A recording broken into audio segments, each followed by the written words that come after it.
Hi, boys and girls.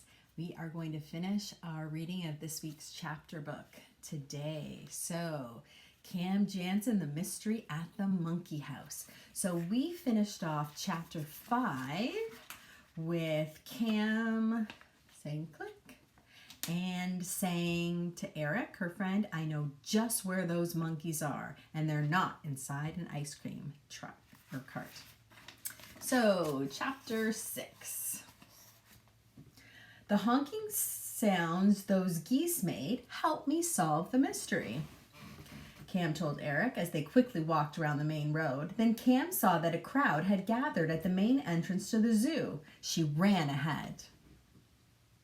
Eric took one last bite and finished his ice cream cone. Then he ran to catch up with Cam. Where have you been? Billy asked as he came out to meet Cam and Eric. You missed everything. The zoo director and lots more guards came. 5 monkeys were stolen. I know where they are. I know who took them, Cam said. Hair's stuck. Cam found senior guard Wally Russell and told him, I know who stole the monkeys. A short, fat man with a beard and thick eyeglasses was talking to a few of the guards. He turned and asked Cam, how do you know who took them?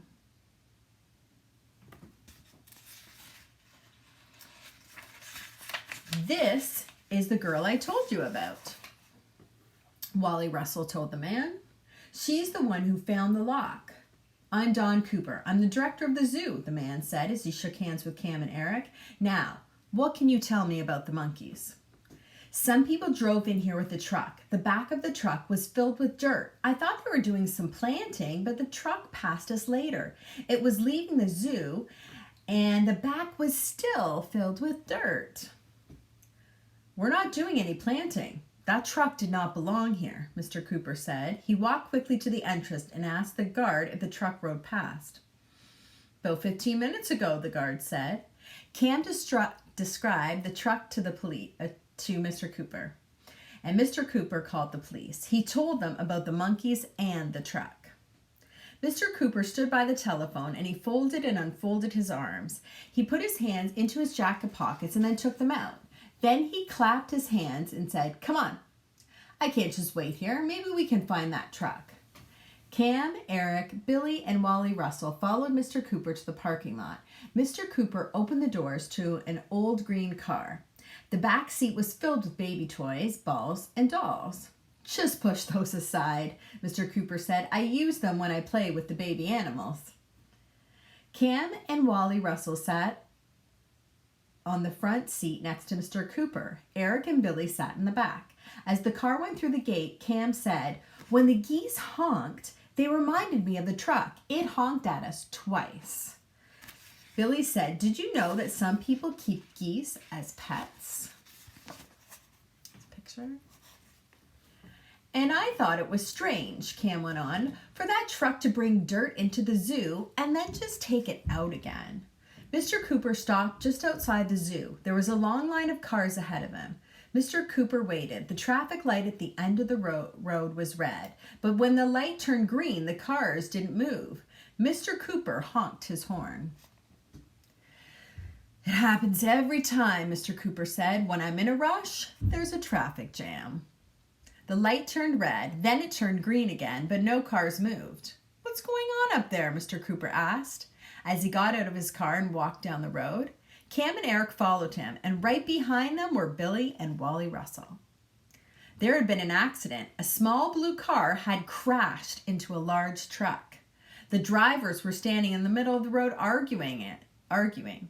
That's it, Cam said. That's the truck I saw in the zoo. Chapter 7. A police siren sounded. The siren got louder and louder. Then 2 police cars turned the corner. Mr. Cooper waved his arms and the second car stopped.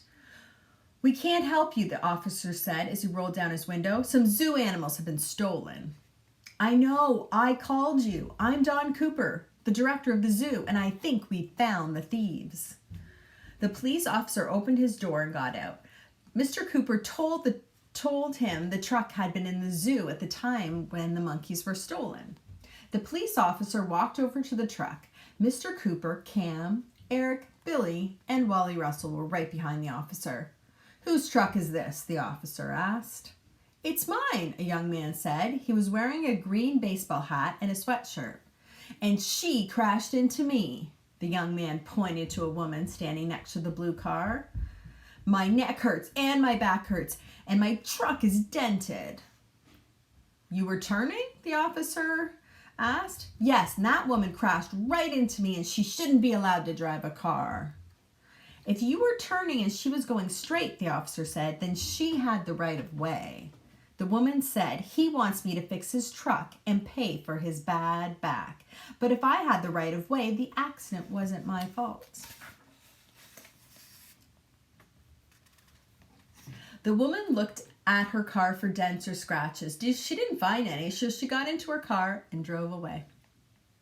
The young man walked towards his truck. "Wait a minute," the officer told him. "I want to talk to you about some monkeys." The man turned.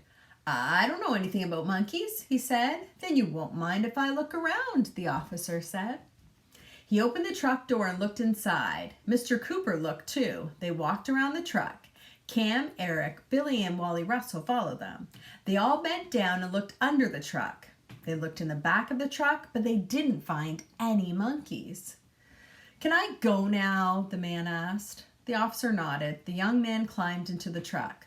"Hurry," Eric whispered to Cam. "Say click, do something." Cam closed her eyes and said click just as the truck started to move. The traffic light was red. The truck waited. Cam said click again. Then the light turned green. "Wait," Cam called out as she opened her eyes. "I know where those monkeys are hidden." The police officer blew his whistle and ran to the truck. "Pull over to the side of the road," he said. "Look at the sticks in the back of the truck," Cam told the police officer. "I bet they're hollow. That's so the monkeys can breathe. They're in a cage under the dirt." The police officer and Wally Russell dug their hands into the dirt. "Hey, there's a cloth here, and there's something under the cloth. It feels like a cage." Mr. Cooper opened the two latches at the back of the truck. The gate dropped down, and he found his monkeys. Mr. Cooper and Wally Russell pulled the cage out and put it on top of the dirt. There were holes in the top of the cage. Attached to each hole was a wooden tube. Mr. Cooper looked closely at each of the monkeys. Cam, Eric, and Billy looked at them too. Eric scratched his nose and put his hand behind his back as he looked. One of the monkeys scratched his nose. Then he put his hands behind his back. It was the very small monkey, the one who had copied Eric. Chapter 8. The young man with the green baseball hat drove his truck back to the zoo. Wally Russell rode with him. The police officer and Mr. Cooper waited in their cars. Cam, Eric, and Billy rode with Mr. Cooper. "How did you know where to find those monkeys?" Mr. Cooper asked Cam. "I had lots of pictures of that truck stored in my head. I looked at them and I saw the rakes and the shovels in the back had been moved around, but the sticks hadn't. They were in the exact same places each time." "That wouldn't happen if the sticks were not attached to the cage," Eric said. "If the sticks were in a pile of dirt, they would move around when the truck moved." "If you have pictures stored in your head," Mr. Cooper said, "you must have a photographic memory." "She sure does," Eric said. "Well, your memory saved the zoo some valuable monkeys." "I have a good memory too," Billy said. Mr. Cooper drove his car through the main entrance. He parked right outside the monkey house. The truck, 2 police cars, and 3 police officers were already there. Mr. Cooper and Wally Russell carried the box from the truck to the first cage. The young man with the green hat had the key to the lock on the first cage. He opened it. Mr. Cooper opened the box. "Go on," he told the monkeys. "Get into your cage." But the monkeys didn't move. Mr. Cooper took a few bananas from the trunk of his car. He threw them into the cage and the monkeys went right in after them. Mr. Cooper put one of the zoo's locks on the cage door. Then he turned to the young man and asked, "Tell me, what did you plan on doing with those monkeys?" "I was going to sell them," he answered, keeping his head down. I know some people would pay a lot of money to buy a pet monkey. The young man got back into his truck. A police officer got in with him, and then he drove off with one police car riding ahead of him and the other following him. You children deserve some reward for saving our monkeys, Mr. Cooper said. I'll give each of you free passes to the zoo. I'm going to take you someplace that isn't open to most people, and I have something really special to give you. Mr. Cooper gave Cam, Eric, and Billy free passes to the zoo. Then the children followed Mr. Cooper to a building near the zoo entrance. This is the zoo kitchen, Mr. Cooper said. He led them into a large room. This is where we prepare the food for all of the animals. The children watched as large hamburgers were being made for the lions. We mix vitamins and minerals in with different kinds of meat, Mr. Cooper said. Cam, Eric, and Billy watched as salads were made for the apes and monkeys. They saw live insects, mice, and chickens that were kept in the kitchen to feed the snakes, lizards, and alligators. Now, Mr. Cooper said, it's time for your special treat. Cam, Eric, and Billy followed him to a bench outside the reptile house. A woman was sitting there reading, and she was holding onto the handle of an ice cream cart. We have a great flavor of ice cream here, Mr. Cooper said. It's one of my favorites, lemon. Give each of these children a lemon chocolate cone, Mr. Cooper told the woman.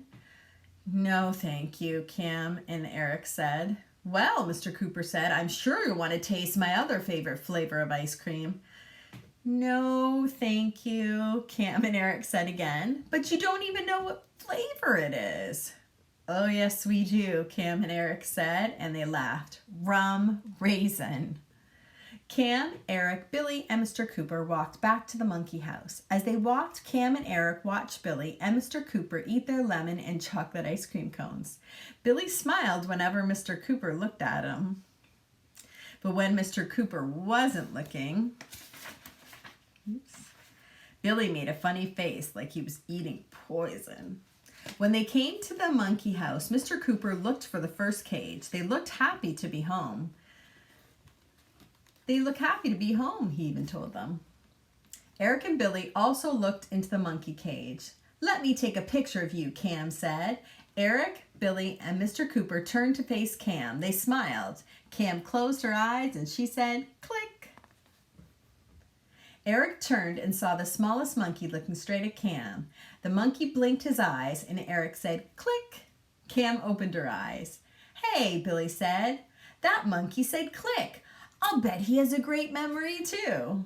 Eric laughed. He put his arm around Cam's shoulder and said, well, no monkey has as good of a memory as my friend Cam. And I got a little picture of a monkey there to finish off. I hope you enjoyed this week's reading of Cam Jansen, The Mystery at the Monkey House. Have a great weekend.